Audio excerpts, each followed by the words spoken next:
Hello and welcome once more to this Red Gaming Tech video. Myself, Martel. As always, I'm here with the latest from the tech world in the last 24 or so hours.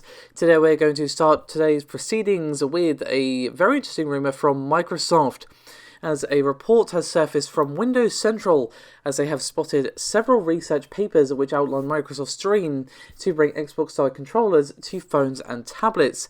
And apparently these prototype controllers have one goal: to solve the problem of touch controls for games. And for those of you who have tried to play any semi-serious games on mobile, it's pretty garbage, to be honest, to use those fake touchpads on the screen. It's not great. So it's definitely something that Microsoft would be wise to capitalize on.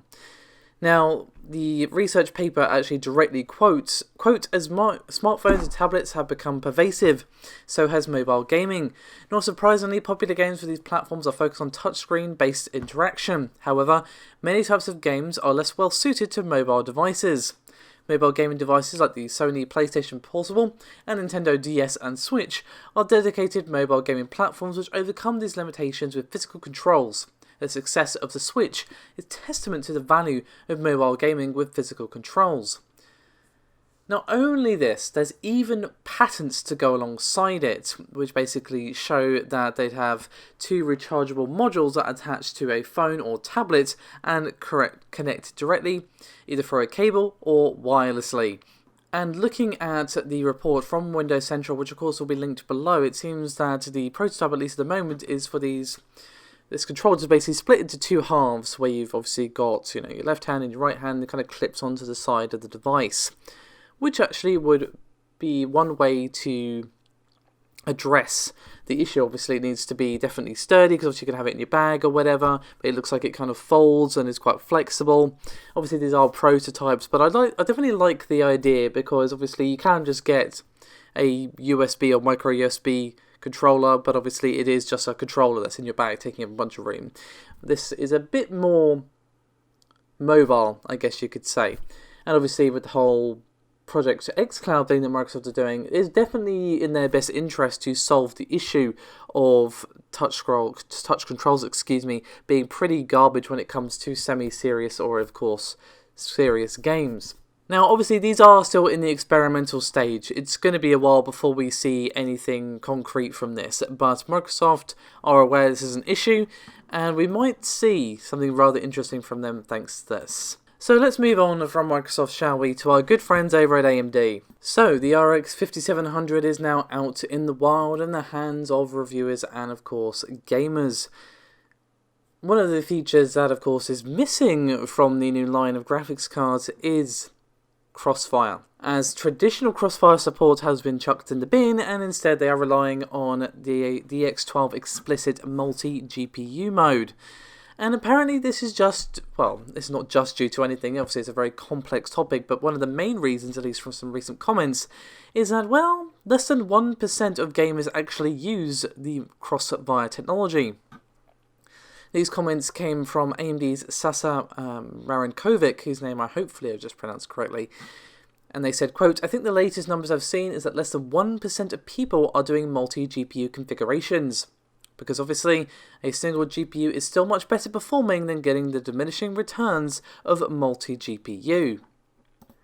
And just coming out a quote here for a minute, there's obviously the extra added problem of the game support for it. Some games will just work beautifully, flawlessly, without issue, and will recognise your second GPU and it'll be dandy. And then there's others that are just like, what do you mean? I don't see no second GPU.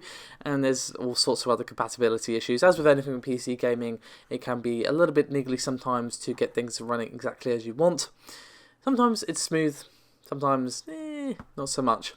And Sasa went on to say, quote, "I think some games scale fantastically well, others not so much, so it depends what game you're playing, but the modern APIs will put more on the game developers." So essentially they have shifted the burden over to the devs with this DX12 explicit multi-GPU support, but we kind of already had to see some work from them previously to make sure the support is there, as I've just discussed, and obviously given the low amount of people that were using multi-GPU setups, we're probably going to see a few games that support it, sure, but maybe not as many as you'd like. But if those of you wondering why they ditched CrossFire, there you have it. It is just purely down to raw numbers. And if it is less than 1% like they claim, I can't really blame them. So next up we have a confirmation slash update to Nintendo Switch Mini. You have probably seen Paul's video yesterday where he discussed the Nintendo Switch Mini, or the Nintendo Switch Lite as we now know that it's actually called, and the possibility at the time that it would be more powerful than the original SKU. And Nintendo have officially announced the Nintendo Switch Mini, which again is actually going to be called the Nintendo Switch Lite. They have also confirmed a few things like the price, release date, and a few other bits as well. So, what do we actually know? Well, it's going to feature a smaller screen, an improved D-pad, and no rumble. As we previously suspected, this is purely a handheld device, and it is quote-unquote dedicated to handheld gameplay. These Joy-Cons do not detach and will not support any video output to the TV. So this means that if you have a Switch game that does not support handheld mode, it will not play on the Nintendo Switch Lite.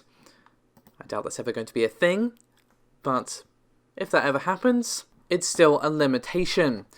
So as for the price, we're going to be seeing it cost $199.99 or £160. It is going to be coming out on September the 20th this year, so just before the Christmas period. We're also going to see a special edition for those of you who are going to be getting Sword and Shield.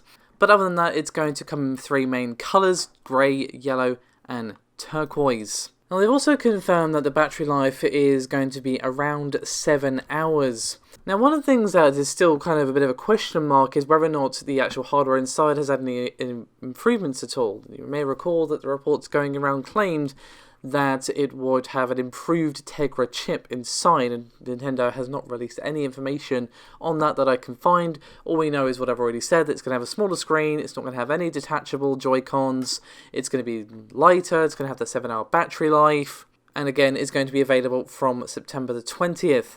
So, yes, it may or may not have a new Tegra inside, but we have no confirmation or denial or even comment on that, unfortunately. But we do know that, yes, it is a thing. So let's finish things up with a spot of Intel news, shall we? As it has been a report from iamedia.com, which of course will be linked in the description below this video. They are reportedly in talks with an unnamed buyer regarding 8,500 wireless patents. Now, we don't know who this buyer is, but according to the report, they do speculate that it could be Apple. And they say, quote, Intel gave no indication of who the interested bidder might be, whether, for example, it is an operating company acting on its own, a consortium, or an investor play. However, given the reports of Apple's interest in the chipmaker's overall smartphone modem business, the iPhone giant must be seen as among the most likely bidders. So, basically, Intel is looking to sell off 8,500 assets from their portfolio, which includes 6,000 related to 3G, 4G and 5G, and the additional 1,700 is going to be wireless implementation technologies. So that would obviously be extremely valuable to Apple, and they're also expected to release their first 5G phone next year. And of course, Intel are exiting the 5G smartphone business. So obviously Intel just wants to get rid of their stuff, these patents, they're not really going to be using them anymore, and Apple would be like, oh, yes please. Of course, this is all based on a report, so you can make of it what you will. It could also potentially be Qualcomm. They would obviously love to take this chance away from Apple. It's entirely possible that Apple is interested. Qualcomm and Apple have not really been having the best time of it, just to put it mildly. So it might be them. There are multiple possibilities of who it could be, but I'd say Apple is definitely a smart guess, or guesstimate, whatever you want to call it, but Qualcomm is as well. Let me know your thoughts and opinions, guys. But one thing I am curious about is Nintendo Switch Lite. How many of you are thinking of getting one? Personally, I won't, because I've already got the Switch, so, you know, it's no reason really for me to buy one. But I'm curious, for those of you who perhaps shied away from the Switch or never got around to getting one, now that this cheaper console is available, are you getting one? Let me know your thoughts. As always, thanks so much for watching. Bye-bye.